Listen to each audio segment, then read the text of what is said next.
ඉතින් මට කාලෙකින් බ්ලොග් එකක් කරන්න බැරි වුණා. මොකද කුලියාපිටිය ඉඳලා දැන් ඉන්ටර්න්ෂිප් එකට ඇවිල්ලා ඉන්නේ කොළඹට. ඉතින් හිතුවා ඔයගොල්ලෝ ඉල්ලක් තියෙන හින්දා බ්ලොග් එකක් කරලා දාන්න ඕනේ කියලා මම වැඩ කරන තැන. ඉතින් අපි බලමු දැන්. ඉතින් මම වැඩ කරන්නේ Gavesh Labs Private Limited කියන education and startup company එකේ. ඉතින් මේගොල්ලෝගේ ගොඩක් educational සම්බන්ධ production services තමයි තියෙන්නේ. ඉතින් මේ එකක් මම පෙන්නන්නම්. Gavesh Go board එක කියලා මේකට කියන්නේ. මේක එක ප්‍රොඩක්ට් එකක්. මේගොල්ලෝගේ කස්ටම් ෆර්ම් එකක් තියෙන.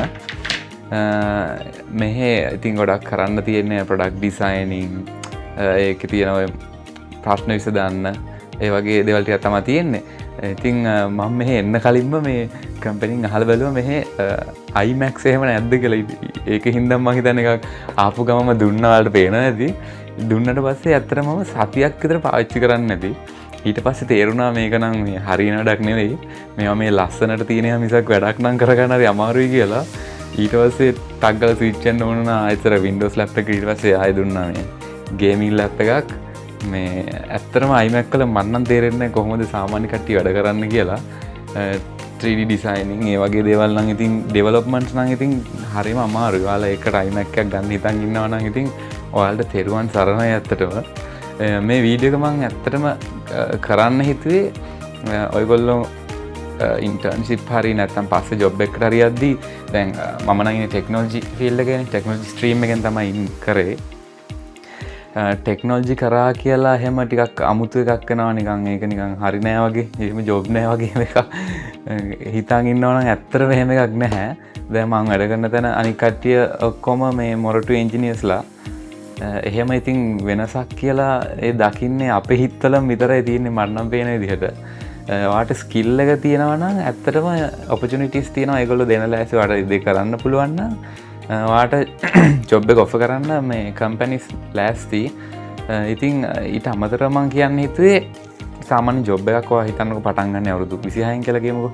26 ඉඳලා අවුරුදු 35ක් විතර කරන්න ඕන අපි යන ෆීල්ඩ් එකේ දැන් ජොබ් එකකට යනවා නම් ඔයා ගොඩක් දුරට ඉන්ටර්න්ෂිප් එකෙන් පටන් ගන්න එක හැම කරගෙන යයි කියලා හිතමුකෝ. අපි ඉන්ටර්න්ෂිප් ඉවර වෙලා ඊට පස්සේ එතනම පර්මනන්ට් වෙනවා කියලා. ඔයාට ඉතින් හොඳම දේ තමයි ඔයා කැමති ෆීල්ඩ් එක ඔයා කරන්න කැමති දේ සිලෙක්ට් කරගන්න.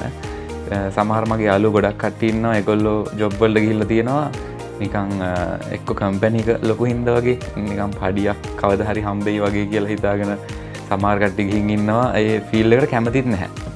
ඉතින් එහෙම ගියාට පස්සේ ටික කාලයක් වැඩ කරද්දි තමයි වැඩි කල් ඕනේ මාස කිහිපයක් ඇද්දි තේරෙනවා ඒ වැඩේට එච්චර කැමති නැහැ කරන්න, අකමැත්තෙන් කරන්නේ. එතන ලයිෆ් ස්ටයිල් එකට කැමති නැහැ, කරන්න තියෙන වර්ක් ලෝඩ් එකත් වැඩි, සෑහෙන ප්‍රෙෂර්. ඉතින් මං හිතන්නේ තව ටික කාලයක් කරොත් එහෙම ડિප්‍රෙෂන් හැදිලා හොස්පිටල් වගේ ඉන්න තත්යකටත් එන්න පුළුවන්. ඒකින්ද අංක එකටම ඔයගොල්ලෝ බලන්න ඔයාලා කැමති මොනවද කරන්න කියලා. ඊට පස්සේ සිලෙක්ට් කරගන්න මොන වගේ කම්පැනි එකක්ද මට වැඩට යන්න පුළුවන්. මං කැමති ටිකක් අඩුම ගන්න එක ලගින් හරියන ජාතියේ වැඩ තියෙන කම්පැනි එකක් බලන්න. දැන් මම නම් ඉන්නේ ස්ටාර්ට්අප් එක. දැන් ඔයගොල්ලෝ ස්ටාර්ට්අප් යන්න නැති වෙන්න පුළුවන්.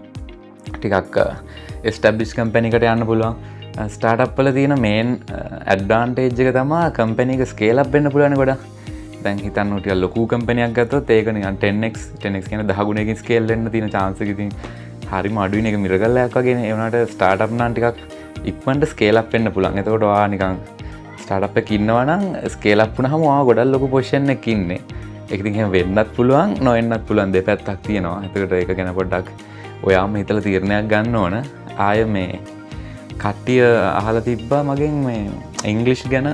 ඉංග්ලිෂ් කොහොමද ඕන වෙනවද වැඩ කරන තැන අරේ මේ ඉංග්ලිෂ් නම් ඉතින් දැන් නම් ඉතින් ගොඩක් බේසික් ස්කිල් එකක් නේ. අතර මොන දැම්මට දීලා තියෙනවා මේ මේක නම් එක්ස්ට්‍රා රිස්පොන්සිබිලිටි එකක්. මේ කම්පැනි එකෙන් ෆෝන් එකක්. දැන් මේකට ක්ලයන්ට්ලා කතා කරනවා. දැන් මේකට ගොඩක් කට්ටිය ඉතින් ඉංග්‍රීසි වලින්ම තමයි කතා කරන්නේ.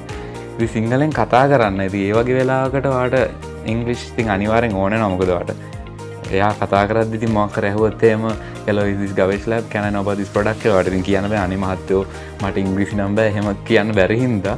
එතකොට ඔයාට ඉංග්‍රීසි ස්කිල් එක නැත්තම් ඒ වගේ දේවල් වලට මිස් වෙනවා. ඉතින් ඔයාට ඉස්සරහට යන්න ඕන නම් අනිවාර්යයෙන්ම ඉතින් ඉගෙන ගන්න එක මහා ලොකුවට ඕනේ නැහැ. ඉතින් ග්‍රැමර් ගොඩක් ඉගෙනගෙන නිකන් බේසික් කතා කරන්න පුළුවන් ගන්න හරි හදා ගන්නවා නම් ඉතින් ගොඩක් හොඳයි. ඉතින් මට මේන්ලිම කියන්න ඕනේ මේ පණිවිඩේ. ඉතින් අද නම් දවසම මට ඉන්ඩෝ තමයි ඉන්න තියෙන්නේ. ඊළඟ බ්ලොග් එක මං එළියට ගිහිල්ලා ඔය සයිට් වර්ක් එකක් කරද්දි ඊළඟ vlog එක අරන් එන්නම්. එහෙනම් thank you very much vlog එක බැලුවට.